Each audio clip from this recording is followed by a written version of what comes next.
Refluxo crônico. O que é esse refluxo crônico e quando você deve procurar um especialista?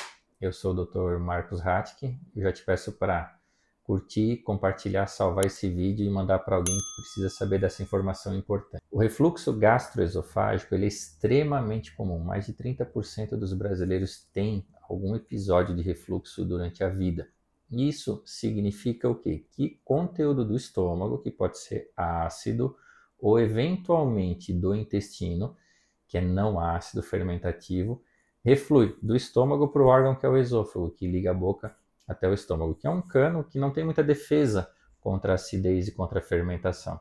Isso, quando passam esses sintomas por mais de 3 semanas, a gente pode classificar esse refluxo como crônico. E nesse vídeo eu vou te explicar como que o ácido ou o refluxo duodeno, que é do intestino, sobe, qual que é o mecanismo que acontece nessa formação do refluxo. O refluxo ele pode causar várias coisas quando a gente pensa em refluxo crônico.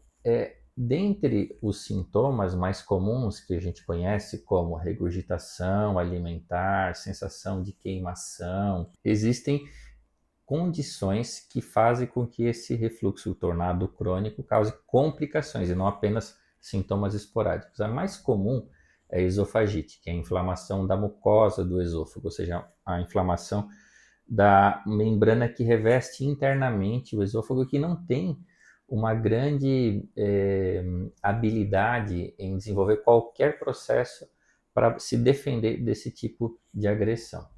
Outra coisa bastante comum com refluxo crônico é o estreitamento do esôfago, que a gente chama de estenose esofágica. Isso se dá com longos e longos anos de refluxo não tratado. Então, existe uma certa dificuldade de engolir, existe uma certa dor ao engolir. Isso é muito comum em pacientes que não tratam refluxo por muitos e muitos anos, acima de 15, 20 anos. Muito se fala dos sintomas gastrointestinais do refluxo, porém, nós temos que entender que quando esse ácido ou essa fermentação sobe até a via aérea, nós podemos ter sintomas respiratórios. E muitas vezes esses sintomas respiratórios vindos de um refluxo são como se fosse o primeiro sinal, o único sinal que o paciente vai ao médico. Então é muito comum, por exemplo, colegas que são otorrinolaringologistas receberem pacientes que têm tosse, que têm rouquidão, pigarro, voz grave, amidalites, faringites de repetição e que vão ao colega otorrino, ele faz determinado exame e vê que a causa de todos esses sintomas respiratórios ou na cavidade oral, a causa é gastroesofágica, refluxo gastroesofágico. E a complicação mais temida, que nós temos que sempre conversar a respeito, que muito se fala na internet de complicação de refluxo, é uma condição que a gente chama de esôfago de Barrett. O Dr. Barrett foi um médico na década de 40, inglês, que viu que o refluxo crônico fazia com que células do esôfago ali se transformassem em células muito parecidas com o que são as células do intestino, que a gente chama de metaplasia intestinal.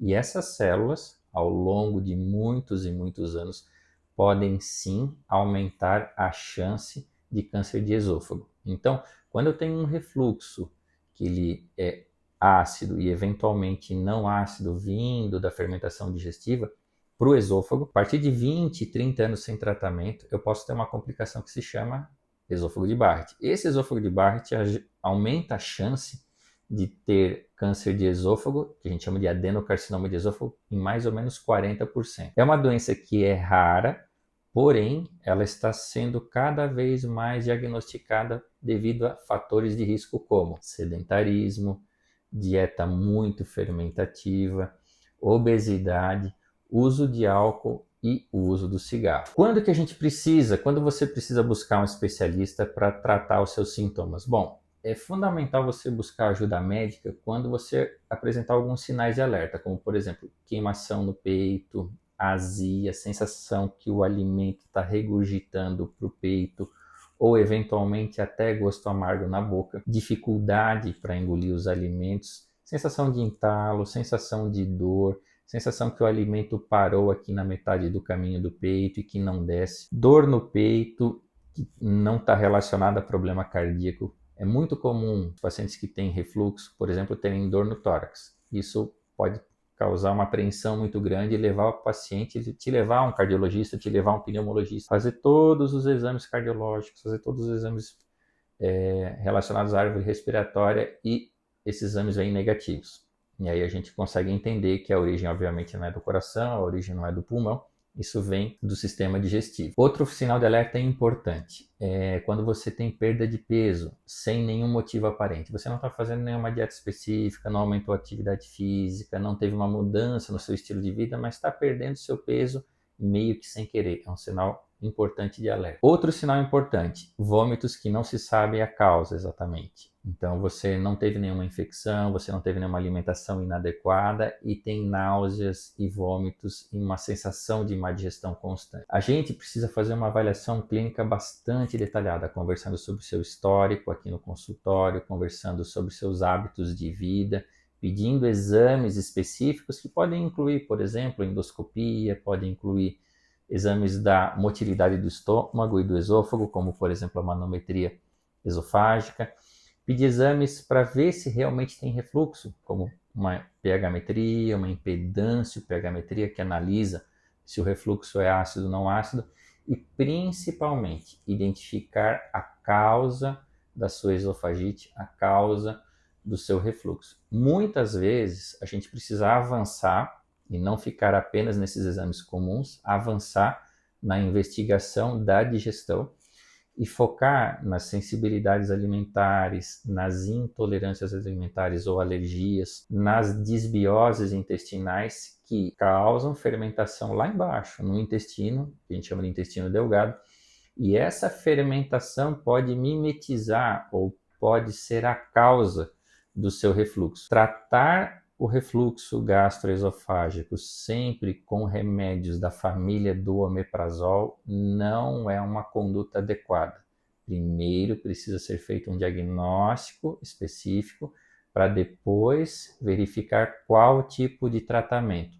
Muitos pacientes vêm no consultório tratando inadequadamente o seu refluxo com medicações da família do prazol que não melhoram os sintomas. Pelo contrário, muitas vezes pioram a digestão. E a gente vai investigar e ver que o problema não é excesso da acidez, porque o prazol ele trata apenas o excesso da acidez. A gente vê que o refluxo vem de uma fermentação digestiva, vem de uma disbiose, vem de um estilo de vida inadequado, vem de hábitos muito ruins. Então, identificar a causa para ter o tratamento da questão do refluxo é muito, muito importante. E aí eu vou te pedir para compartilhar esse vídeo com alguém que queira saber um pouco mais sobre como a gente aborda e como a gente investiga as causas do refluxo e como o refluxo pode levar a complicações mais sérias.